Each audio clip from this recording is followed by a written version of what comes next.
Hello दोस्तों। आप लोग कैसे हैं? आशा करता हूँ सभी लोग अच्छे होंगे।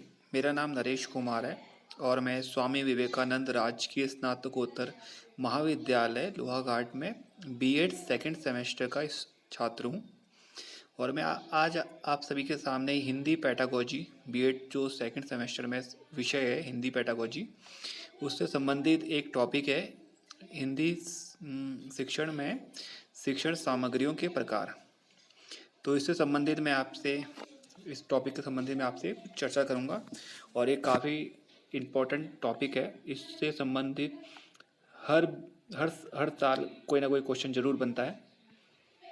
तो समय व्यर्थ ना करते हुए हम आगे बढ़ते हैं। सबसे पहले हम इसका परिचय जान लेते हैं दोस्तों। जैसे ये लिखा हुआ है, शिक्षण की अनेक प्रणालियां हैं। इन प्रणालियों में इन प्रणालियों को प्रभावशाली बनाने के लिए अनेक साधनों का प्रयोग किया जाता है।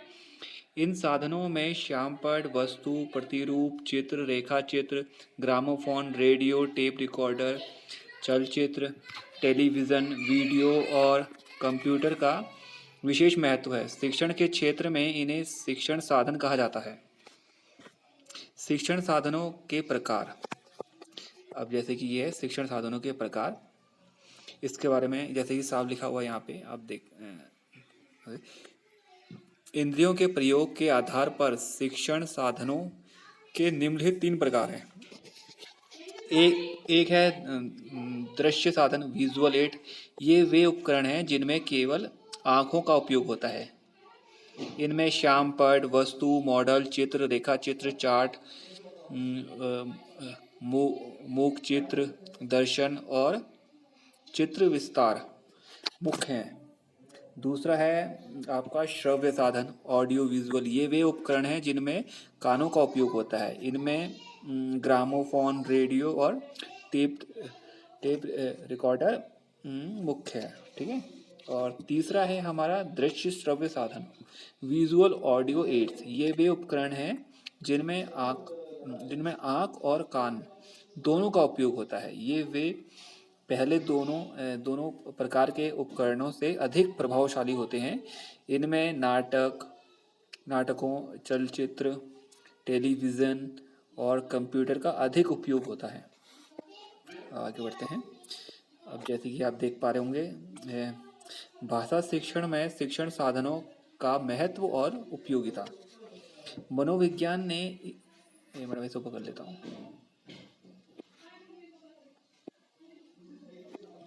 अब आप देख पा रहे होंगे, मनोविज्ञान ने इस बात को स्पष्ट किया कि सीखने की प्रक्रिया में बच्चों की जितनी अधिक इंद्रियां कार्य करती हैं, सीखना उतना ही अधिक अच्छा होता है।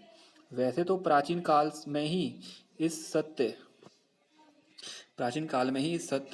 सत्य को लोग जानते थे और इसलिए शिक्षण में नाटक प्रणाली को श्रेष्ठ समझा जाता था। परंतु इसका वैज्ञानिक विश्लेषण आधुनिक युग में ही हुआ है।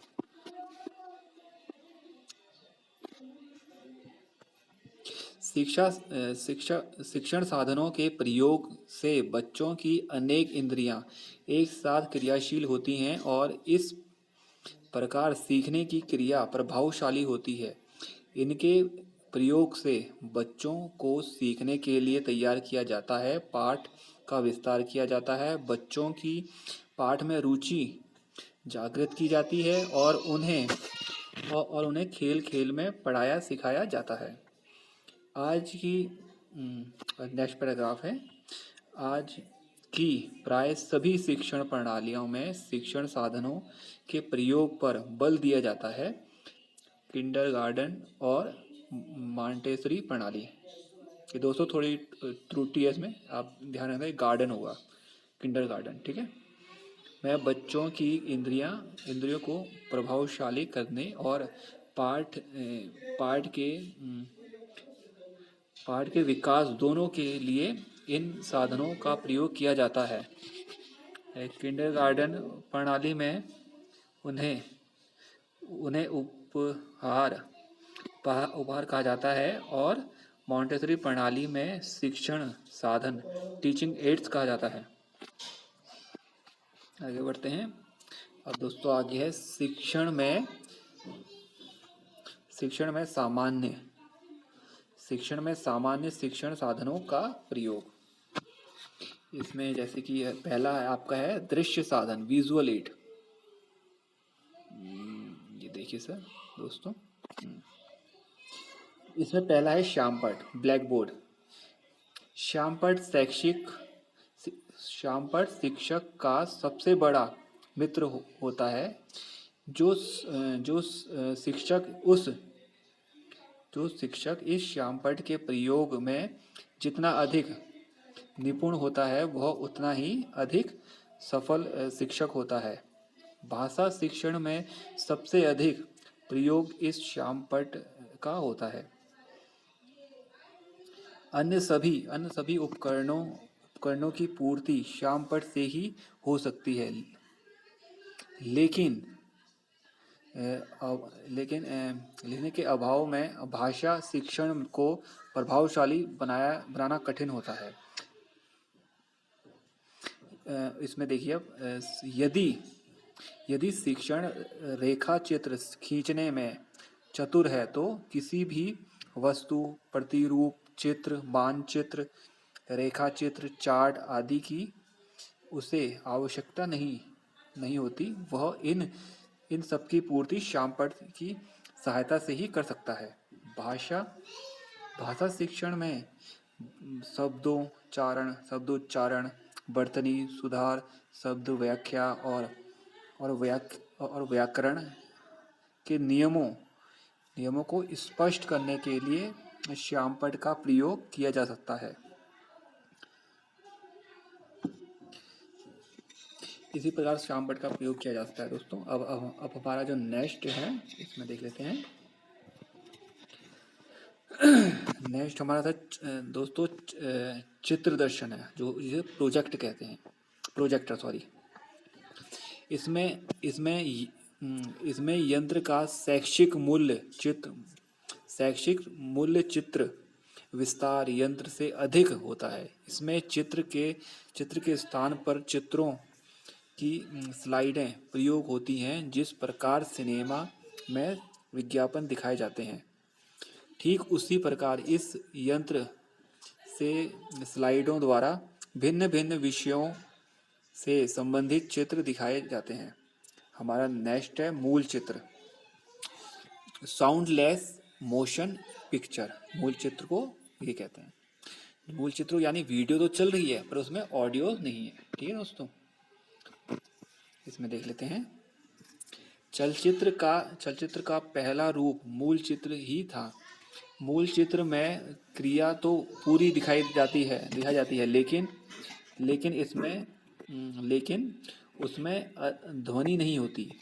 मूल चित्र विस्तार यंत्र और चित्र दर्शन दोनों की अपेक्षा अधिक उपयोगी होते हैं। ध्वनि की पूर्ति जब बच्चे करते हैं तो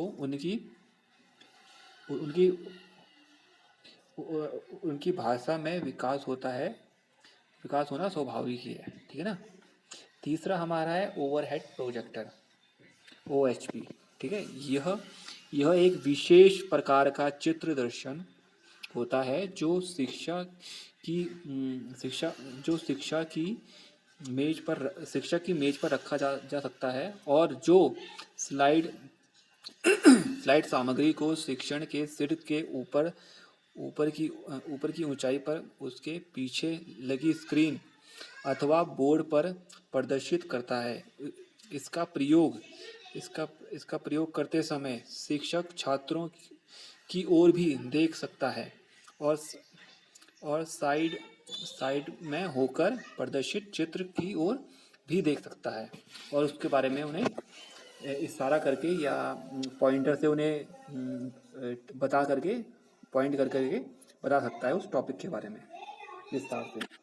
और अगला हमारा है मानचित्र। मान लीजिए दोस्तों, अगर आप कोई टॉपिक जैसे कि भारत का भूगोल पढ़ा रहे हैं, विश्व भूगोल पढ़ा रहे हैं, तो मानचित्र के द्वारा आप उसे अच्छी तरह विस्तार से समझा सकते हैं कि कौन से देश की कौन सी क्या सीमा किस देश से लगती है, कौन कौन सी नदियाँ बहती हैं, कौन कौन से पहाड़ पर्वत के क्या नाम होते हैं, हमारे भारत के बारे में कौन कौन से राज्य हैं उन्हें अच्छी तरह पता चलता है, केंद्र शासित राज्य कौन कौन से। जी, चार्ट की मदद से बच्चों जैसे कि चार्ट होता है एक नेक्स्ट जो है, चार्ट के द्वारा हम बच्चों को अच्छी तरह चार्ट में वो ड्राइंग करके दिखा सकते हैं और उन्हें अच्छी तरह बता सकते हैं कि कौन क्या होता है, कौन पर जो भी हम डायग्राम बनाएंगे उसमें हम एक पॉइंट बना करके विस्तार से बता सकते हैं उसके बारे में। जैसे कि मान लीजिए आपने कोई मोटरसाइकिल बना दी, कोई कार बनाई, कोई हेलीकॉप्टर बनाया, जहाज बनाया, तो उसमें एक एक पॉइंट के बारे में उसे विस्तार से बता सकते हैं कि ये क्या होता है, ये क्या होता है करके। जी, और मॉडल है, मॉडल के थ्रू आप जैसे कि मान लीजिए कोई संसद भवन है हमारा नया, संसद भवन एक मॉडल बना करके उसमें बच्चों को अच्छी तरह विस्तार से समझा सकते हैं कि उसमें कितने रूम हैं, कब बना, उसके कितना टाइम बनने में लगा, कितनी वहाँ पे नई संसद सीटें कितनी, पहले में कितनी सीटें थी, नई में कितनी सीटें हैं, और पॉलिटी के बारे में और भी अच्छी संविधान की और भी अच्छी जानकारी उससे दे सकते हैं बच्चों को।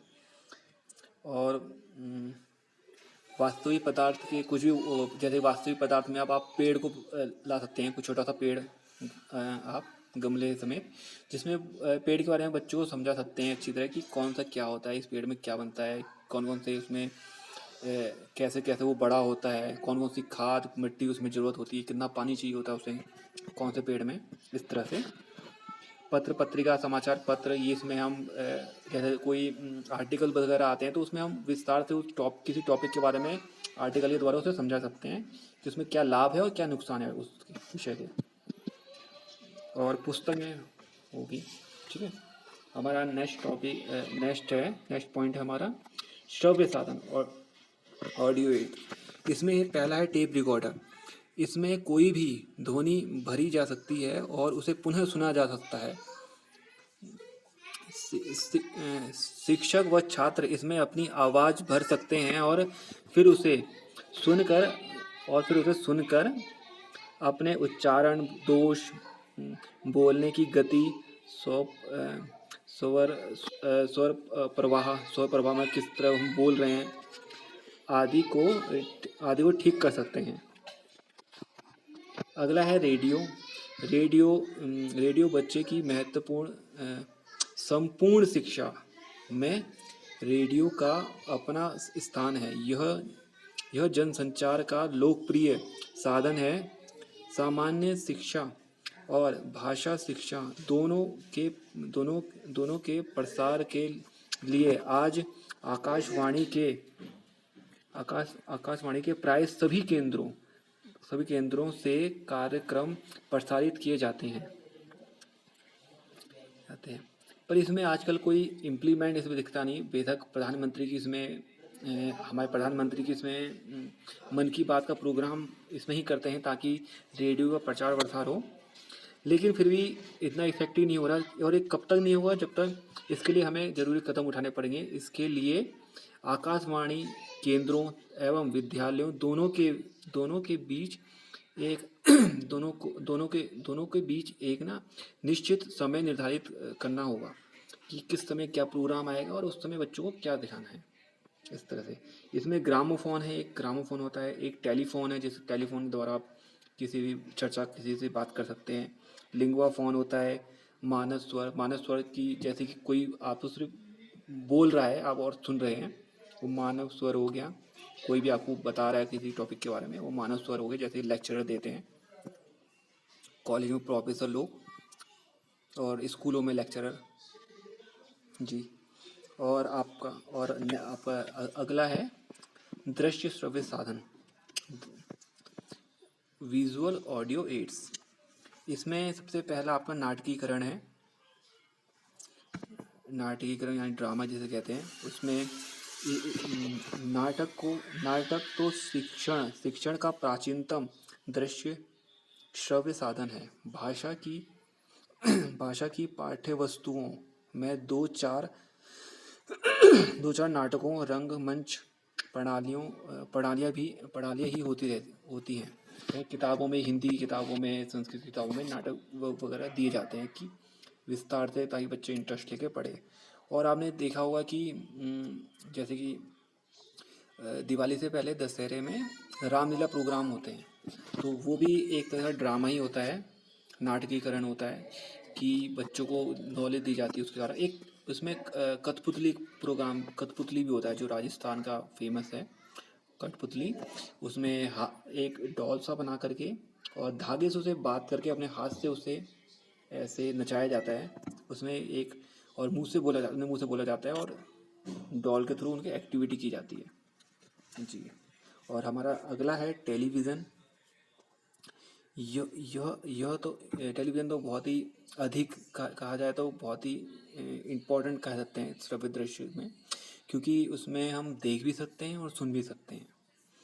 क्योंकि उसके द्वारा हम कोई भी एक्टिविटी, जैसे कि मान लीजिए इसमें इसके द्वारा हाव भाव के साथ बोलना, बातचीत करना, भाषण देना, कविता पाठ करना और अभिनय करना भी सिखाया जा सकता है। और हमारा नेक्स्ट है कंप्यूटर।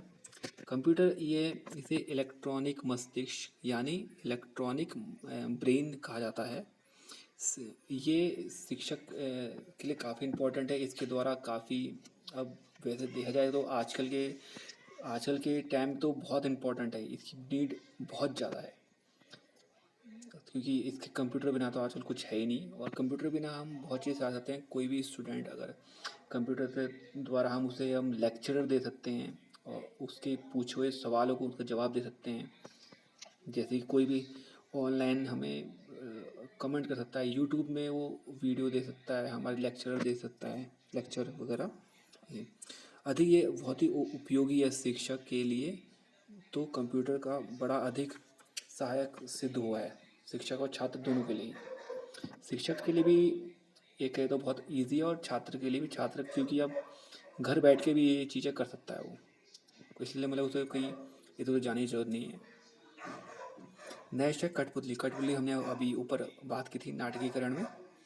और वीडियो कैसेट सर दोस्तों आपने पहले देखा होगा शादियों के टाइम में, पहले, अब तो सीडी बनती है और अब तो सीडी भी नहीं, अब तो पेन ड्राइव वगैरह में ही होता है।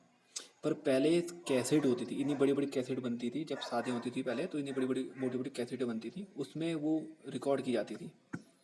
और उसके लिए उसको चलाने के लिए वैसे उस समय आइटम भी थे, ऐसे कुछ थे, जैसे कि वीसीआर भी कहा जाता है, कुछ ऐसे टाइप का कुछ थे। और ऐसे टेप को चलाने टेप रिकॉर्डर भी थे जो वीडियो चलती थी टीवी में, टीवी से कनेक्ट होते थे। इसमें ऑडियो वीडियो दोनों होते थे। इसके द्वारा पहले तो मतलब लेक्चर इसमें रिकॉर्ड किए जाते थे और इसे लाइब्रेरी में या कहीं और रखे जाते थे, तो उसके द्वारा हम उसे सुनते थे, देखते थे मतलब लेक्चरों को। और चलचित्र, सिनेमा तो आप जानते ही हैं। सिनेमा जैसे कि मूवी के द्वारा हम बच्चों को हफ्ते में एक बार अगर हम कोई मूवी दिखाएं तो उसमें कोई सीख होती है बच्चों के लिए कि क्या करना चाहिए, क्या नहीं करना चाहिए, कैसी परिस्थितियों में क्या होना चाहिए। वैसे हमें उन्हें ऐसे नाटक की मूवियों के थ्रू दिखाने चाहिए हमें उन्हें। अगला है इंटरनेट विश्व के विभिन्न स्थानों पर स्थापित कंप्यूटरों के नेटवर्क को जोड़ने से बना अंतर्राष्ट्रीय नेटवर्क है। इसमें विभिन्न विषयों से संबंधित ज्ञान, सूचनाएं संग्रहित हैं। इंटरनेट की सबसे बड़ी विशेषता यह है कि हम इंटरनेट से जुड़े विषय विशेषज्ञों से भी यथा उसे वो कर सकते हैं, हम उनसे बातचीत कर सकते हैं, उनसे उन विशेषज्ञों से उनसे कमेंट के द्वारा, वीडियो में या फिर वीडियो कॉल के द्वारा हम उनसे अपने विषय के, उनके जो विषय के वो विशेषज्ञ हैं, उस विषय के बारे में हम उनसे जानकारी ले सकते हैं जो हमें चाहिए हो, इम्पोर्टेंट हो। इसके द्वारा सीखने वाले घर बैठ के भी सीख सकते हैं, विषय का ज्ञान प्राप्त कर सकते हैं। बिल्कुल जैसे मैंने पहले बताया अभी कि कोई भी व्यक्ति अगर घर में बैठ के कोई टॉपिक हो तो उसे ऑनलाइन गूगल पे या यूट्यूब पे उस पर सर्च मार के उस विषय के बारे में विस्तार जानकारी प्राप्त कर सकता है। और बस ये हो गया और हमारा अगला है जी। तो दोस्तों, आज हमने आपके साथ टॉपिक में चर्चा करी। तो आज हमने दोस्तों हिंदी शिक्षण में शिक्षण सामग्रियों के प्रकार के विषय के बारे में चर्चा की, टॉपिक के बारे में चर्चा की। इसमें हमने पहले परिचय जाना, इसके बाद हमने शिक्षण साधनों के प्रकार जाना, कौन कौन से ऐसे साधन हैं, जैसे कि दृश्य साधन, श्रव्य साधन और दृश्य श्रव्य साधन। फिर हमने जाना भाषा शिक्षण में शिक्षण साधनों का महत्व और उसकी उपयोगिता, क्या महत्व और क्यों उपयोगिता, उसकी उपयोगिता क्या क्या है। उसके बाद हमने जाना शिक्षण में सामान्य शिक्षण साधनों के प्रयोग, उसके प्रयोग कैसे होते हैं, जैसे दृश्य साधन में क्या क्या प्रयोग होते हैं, श्रव्य साधन में क्या क्या प्रयोग होते हैं और दृश्य श्रव्य साधन में क्या क्या प्रयोग होते हैं जी। तो आशा करता हूँ आप सभी को दोस्तों मेरी वीडियो काफ़ी अच्छी लगी होगी और आपको अगली बार हम आपसे नया टॉपिक लेके आएंगे। तब तक के लिए धन्यवाद।